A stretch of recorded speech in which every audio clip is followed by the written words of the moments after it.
Ant-Man और wasp Quantumania आपके नजदीकी सिनेमाघरों में रिलीज हो चुका है। ये वीडियो में हम आज बात करेंगे ये मूवी के कुछ हिडन डिटेल्स और एक्सप्लेन करेंगे इसकी एंडिंग और पोस्ट क्रेडिट सीन के बारे में। देयरफॉर इस वीडियो में भर भर के स्पॉइलर रहेंगे, इसीलिए देरी ना करते हुए अपनी कुर्सी की पेटी बांध लीजिए और चलिए बात करते हैं। सबसे पहला एक डिटेल्स जिसे आप सबने मिस कर दिए होंगे, वो है कैसी लैंग के कैरेक्टर प्ले किए हुए एक्ट्रेस कैथरीन न्यूटन की एक्टिंग।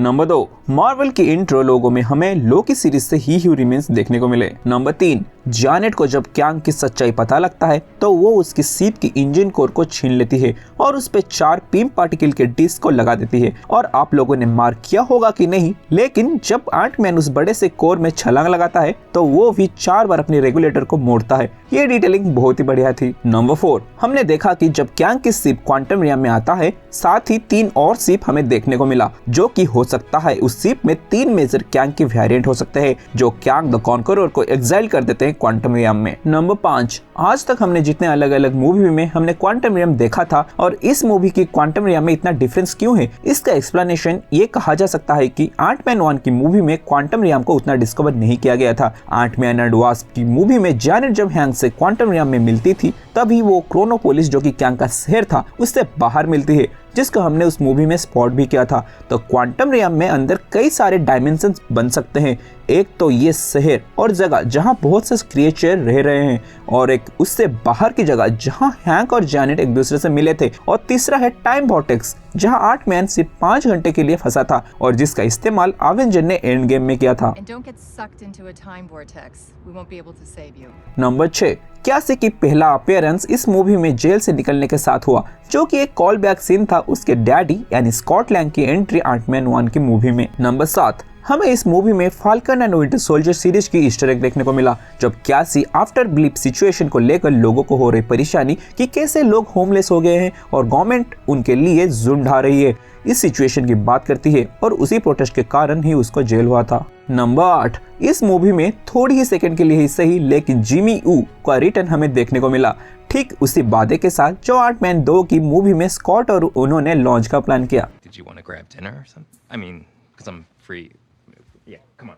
नंबर 9, एंटमैन और वास्प की सूट ऑफ सीन को इस मूवी में बदल दिया गया है। आयरन मैन की नानो सूट जैसे उसकी चेस्ट के पार्ट से निकलता था, ठीक उसी तरह इन दोनों की सूट को उनकी चेस्ट के पास लगा दिया गया है। वो भी ठीक उसी तरह सूट अप होते हैं जो आयरन मैन की याद दिला देता है। क्वांटमेनिया में हमें एक इंटरेस्टिंग कैरेक्टर को देखने को मिला, बिल मूरे। ये क्वांटमेनिया में हो रही कैंग के खिलाफ रायट्स की लीडर थे और साथ ही जैनेट की मूवी के आखिर में इनके साथ क्या हुआ कुछ दिखाया नहीं गया, लेकिन कॉमिक में भी इस कैरेक्टर की एंट्री सिर्फ एक ही इशू में हुआ था जिसके आखिर में उनकी मौत हो गई थी। नंबर 11, पहले तो कैंग एंटमैन को पहचानता नहीं, लेकिन जब स्कॉट एवेंजर का नाम मेंशन करता है तो कैंग ये बोलता है, are you the guy with hammer, जो कि थॉर को लेकर एक ईस्टर एग है। और बाद में कैंग ये भी बोलता है कि कैसे उसने कई बार एवेंजर्स को हराया है। नंबर 12, इस मूवी में कैसी पहली बार जायंट मैन में बदलती है और उसकी बात की उसकी रिएक्शन टोटली एक रेफरेंस रहा सिविल वॉर मूवी में जब स्कॉट पहली बार जायंट मैन में बदला था।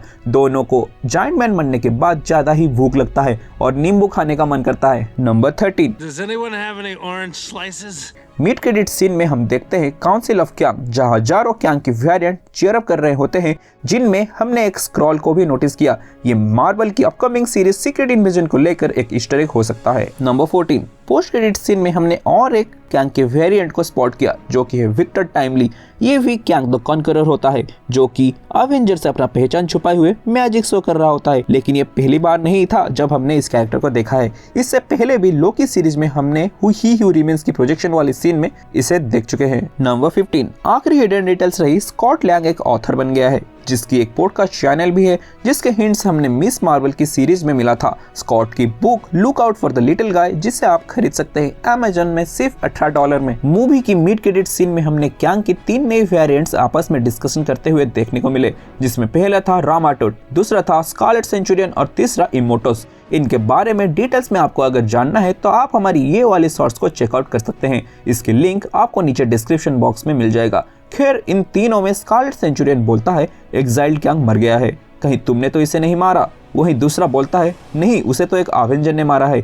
इसके बाद हमें बिखरा हुआ टाइमलाइन देखने को मिलता है जो कि लोकी सीरीज से शुरू हो गया था और इसमें इमोर्टस बोलता है कि मल्टीवर्स खुल गया है और इसके बारे में सबको पता लग गया है, इसे रोकना होगा। इसके बाद हमें काउंसिल ऑफ क्यांग की एक झलक दिखती है जिसमें हजारों क्यांग अपनी टाइमलाइन से ज्वाइन हो रहे हैं। कॉमिक की बुक में इसका ज्यादा जिक्र नहीं किया गया है लेकिन एमसीयू में ये एक इम्पोर्टेंट कड़ी मानी जा सकती है। पोस्ट क्रेडिट सीन में हमें और एक क्यांग की वेरिएंट देखने को मिला जिसका नाम है विक्टर टाइमली। कॉमिक्स में अवेंजर से छुप के ये एक डिस्गाइज पर्सन बन जाता है और 1901 में जाकर टाइमली कंपनीज बनाता है और फ्यूचर के लिए अपना प्लान बनाना शुरू करता है। वो वहाँ पे अपना नाम का एक शहर भी बनाता है जिसका नाम टाइमली सिटी था और वो खुद वहाँ का मेयर भी बन जाता है। वैसे ये वेरिएंट हमें लोकी सीजन 2 में देखने वाला है, तो हो सकता है यही उसका मेन विलेन हो या फिर कोई और वेरिएंट। अब जितना चाहे कैरेक्टर डालो, क्या ही फर्क पड़ता है। आई होप आप लोगों को हमारा ये वीडियो अच्छा लगा हो और सब कुछ क्लियर हो गया है। हम जल्द ही आएंगे एक नई वीडियो के साथ, तब तक खुश रहिए और देखते रहिए सिनेलैट्स।